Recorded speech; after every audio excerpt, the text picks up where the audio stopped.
Petit coup de mou sur le Bitcoin, il nous a fait un retracement ces dernières semaines, rien de bien méchant, à peine 20% et rapidement la baisse a été ravalée. Est-ce reparti pour enchaîner de nouveaux sommets ou doit-on s'attendre à plus de consolidation ou pire encore, une nouvelle jambe baissière qui nous ramènerait vers les 50 000 $? C'est ce que nous allons voir dans cette vidéo.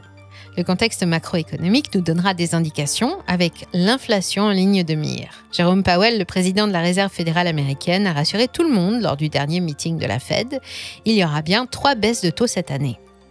Sans cette bonne nouvelle, il aurait pu être difficile de tenir les 60 000 $ pour le Bitcoin. Le marché action en a aussi profité. Tous les regards se sont tournés ensuite du côté de la publication du PCE. Ce chiffre est le plus regardé par la Fed pour ajuster sa politique des taux d'intérêt.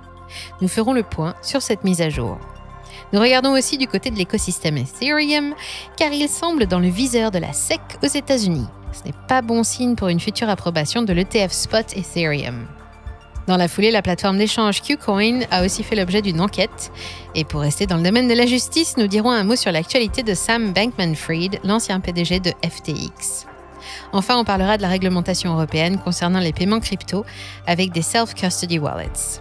Beaucoup de bêtises ont été dites là-dessus. On fera donc la lumière sur la loi MiCA avec un focus sur la réglementation des stablecoins qui entre en vigueur dès le 30 juin prochain.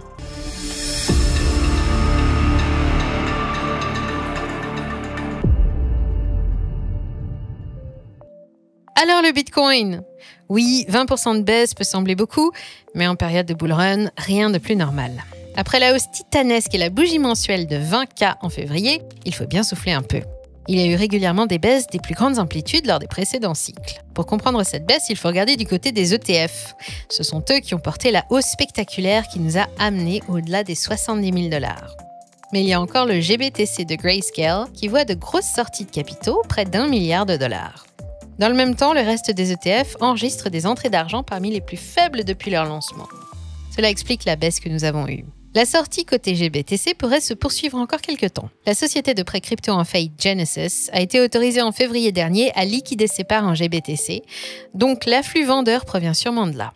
On parle de 1,6 milliard en tout. Les règles du plan de faillite permettent à Genesis de convertir les actions du GBTC en actifs Bitcoin sous-jacents au nom des créanciers ou de vendre les actions et de redistribuer l'argent. L'afflux sur les autres ETF a été moins important, mais rien d'alarmant, et il n'y a pas eu de sortie significative. C'est un bon signal au final, car il démontre qu'une baisse de 20% n'empêche pas les capitaux d'arriver du côté des investisseurs d'ETF. Une fois que les ventes de GBTC se seront taries, le bouchon de champagne peut partir vite. Pour le moment, c'est plutôt stable. Les autres ETF, surtout celui de BlackRock et de Fidelity, compensent les sorties de GBTC. Pour relier ça à la macroéconomie, comme on le disait en début de vidéo, le léger rebond de l'inflation en janvier a fait peur. Powell aurait pu durcir le ton vis-à-vis de la baisse des taux, mais que nenni, il se fiche de l'inflation et confirme 3 baisses de taux cette année. La suite de l'histoire se jouait avec la publication des chiffres de l'inflation PCE aux États-Unis. C'est la donnée fondamentale qui impacte le plus les marchés. On vous le disait, la Fed se base dessus pour ajuster sa politique monétaire. La mise à jour s'est faite le vendredi 29 mars avec une inflation US en rythme mensuel égale à 0,3% et en rythme annuel à 2,5% selon les données de Trading Economics. Le plus important est le rythme mensuel. Si celui restait à 0,4 voire augmentait à 0,5%, les marchés auraient pu réagir violemment à la baisse car les 3 baisses de taux d'intérêt attendues cette année auraient été remises en cause. Pour des investisseurs de long terme, ces données n'ont pas vraiment d'importance et sont essentiellement du bruit du marché. Mais pour les traders, attention, un fort mouvement et c'est le stop qui est tapé. Les prix à la production marquent actuellement un rebond et généralement l'inflation suit les prix à la production. C'est comme un indicateur anticipé de l'inflation, d'où les craintes du maintien dans le rebond cette année. Il faudra faire attention à la suite des mises à jour du PCE. Les données sont accessibles sur le site tradingeconomics.com pour ceux que ça intéresse. En attendant, le pivot de la Fed est attendu en juin prochain avec une probabilité supérieure à 60%. Vu que le PCE a respecté les attentes, les probabilités devraient même augmenter.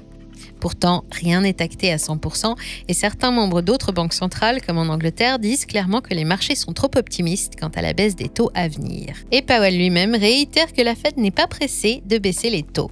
Peut-être que les marchés anticipent trop le retour des taux directeurs vers des niveaux plus faibles, inférieurs à 2,5%. Ce niveau correspond à une politique accommodante de la Banque centrale. Même avec 3 baisses de taux en 2024, les taux directeurs resteront en fait élevés, donc avec une politique plus restrictive. Mais rien ne semble faire flancher les tendances haussières, que ce soit sur le marché actions ou crypto.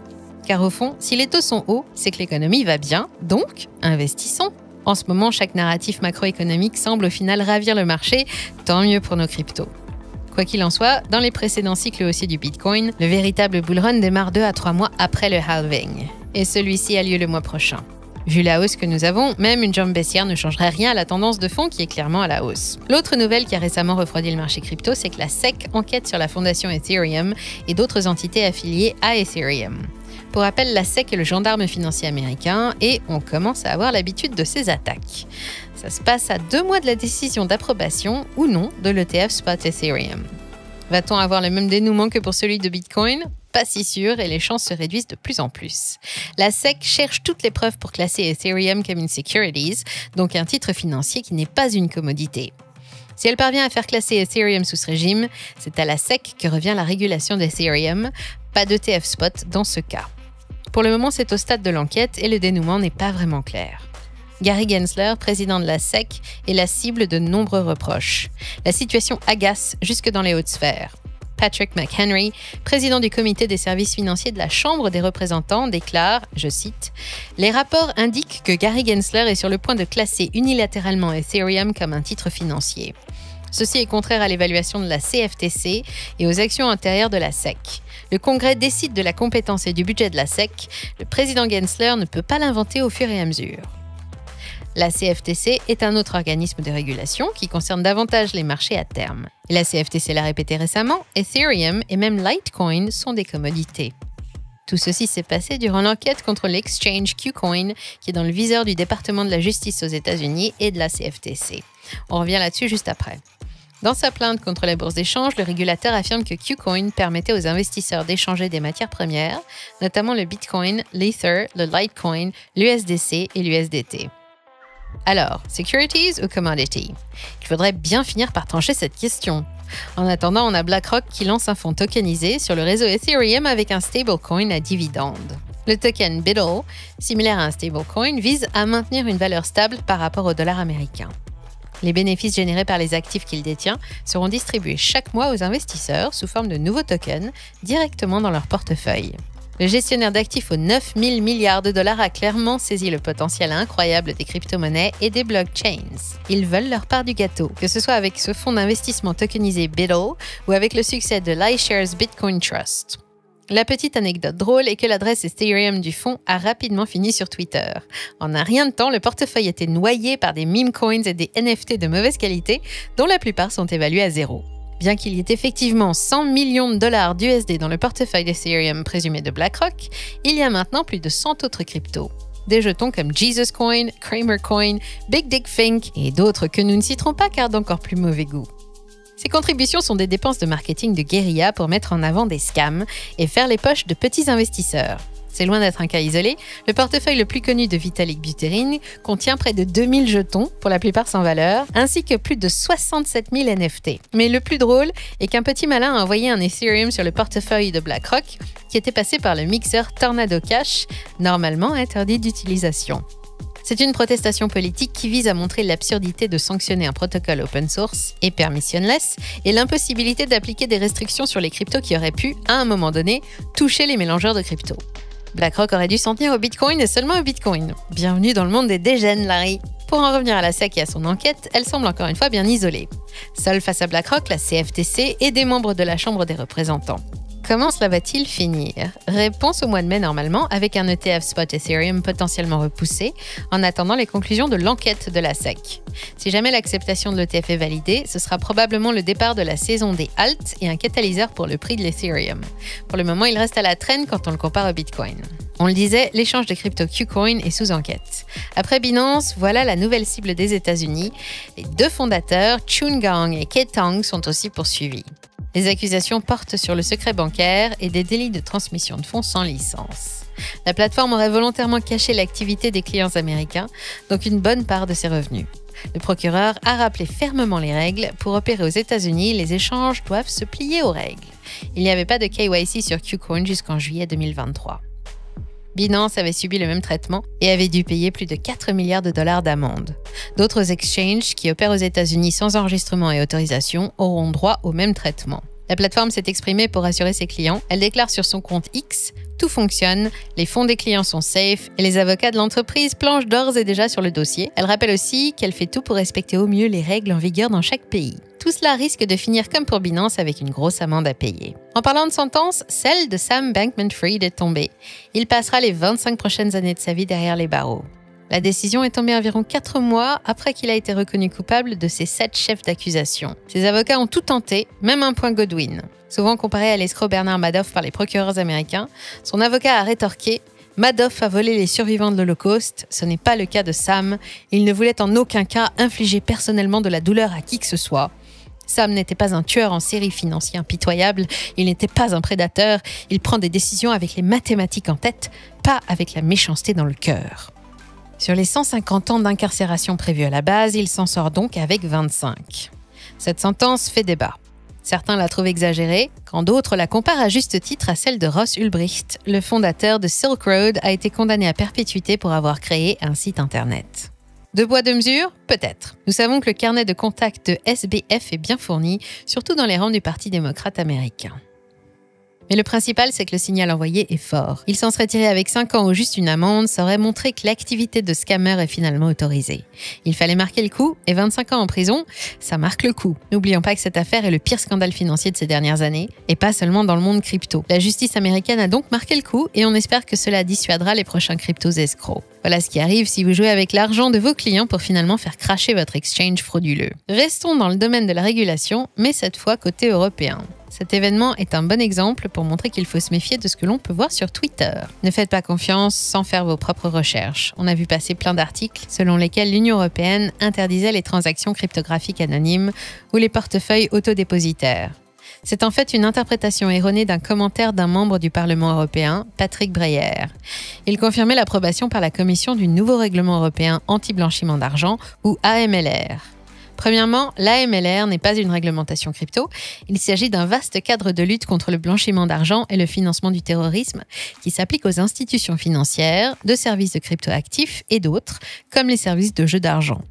Ce durcissement de la légalisation ne vise pas pour autant à interdire les transactions entre portefeuilles non custodiales. Ce sont uniquement les paiements en crypto qui sont visés, donc payer un commerçant en crypto avec un portefeuille de garde non KYC sera plus difficile, voire interdit, en fonction de la configuration du commerçant. Ça risque d'en décourager plus d'un à accepter la crypto au moyen de paiement. Comme l'a mis en avant Patrick Hansen, directeur stratégique de Circle en Europe, l'article 58 vise à empêcher les plateformes d'échange de fournir leurs services à des personnes inconnues. Normalement, c'est déjà en vigueur, car ces plateformes sont tenues de demander une vérification de l'identité, le fameux KYC. Concrètement, seuls les exchanges déjà régulés et impactés par le futur règlement MiCA sont concernés. La proposition ne s'adresse nullement aux portefeuilles auto-hébergés comme MetaMask, Rabby, Ledger ou autres. Et au final, on y gagne presque, car dans l'ancienne proposition de loi, les paiements supérieurs à 1 000 € devaient être tout simplement interdits, et cet amendement n'a pas été retenu. Même chose pour les organisations autonomes décentralisées, les DAO, les plateformes d'échange de tokens non fongibles et certaines plateformes DeFi. Elles étaient visées par les propositions relatives au blanchiment d'argent, ce qui n'est finalement plus le cas. Par contre, le plus inquiétant, c'est le bannissement des stablecoins USD à partir du 30 juin. C'est la date d'entrée en vigueur de MiCA pour les stablecoins. À partir de là, la réglementation des jetons stables changera instantanément dans les 27 pays membres de l'UE. Les utilisateurs européens des bourses de crypto-monnaies perdront l'accès aux paires USD. Gros problème en vue donc, étant donné que la plupart des cryptos se négocient contre le dollar américain. Les paires de trading en euros sont rares. Les choses bougent très vite. OKX a annoncé par exemple la suppression des paires de trading USDT en Europe. C'est un changement de taille puisque le stablecoin USDT est de très loin le leader incontesté du marché en termes de stablecoin dollar. Le mail envoyé à ses clients est très explicite. Plus de 30 nouvelles paires de trading au comptant en euros seront introduites sur sa bourse pour pallier la suppression de l'USDT. Difficile de savoir comment cela va se mettre en place, mais la chose à comprendre est la suivante. Lorsque l'on achète des stablecoins adossés au dollar comme de l'USDT ou de l'USDC, on achète indirectement de la dette américaine. Et les États-Unis ont absolument besoin de ce mécanisme pour maintenir leurs économies à flot. Je rappelle que leur déficit est gigantesque. Maintenant, si l'UE cherche à bannir les stablecoins dollars, c'est au profit de stablecoins euros qui seront basés sur de la dette européenne. Donc obliger les plateformes d'échange à proposer des paires contre de l'euro aux clients européens, favorise le soutien aux dépenses de l'UE. L'avenir des stablecoins en Europe semble compliqué à harmoniser avec la réglementation MiCA. C'est difficile d'y voir clair. Mais la récente décision de la plateforme OKX concernant le leader USDT fait peur. Bien que rien ne soit encore officiellement confirmé, l'Europe n'est pas vraiment perçue comme une juridiction favorable au développement du secteur des cryptos. La fuite des cerveaux risque de se poursuivre, une affaire à surveiller de près. Dites-nous dans les commentaires si la loi MiCA est une bonne chose ou non. Elle offre un cadre réglementaire et stable certes, mais elle semble tout faire pour favoriser l'euro et potentiellement le futur euro numérique que veut mettre en place la Banque centrale.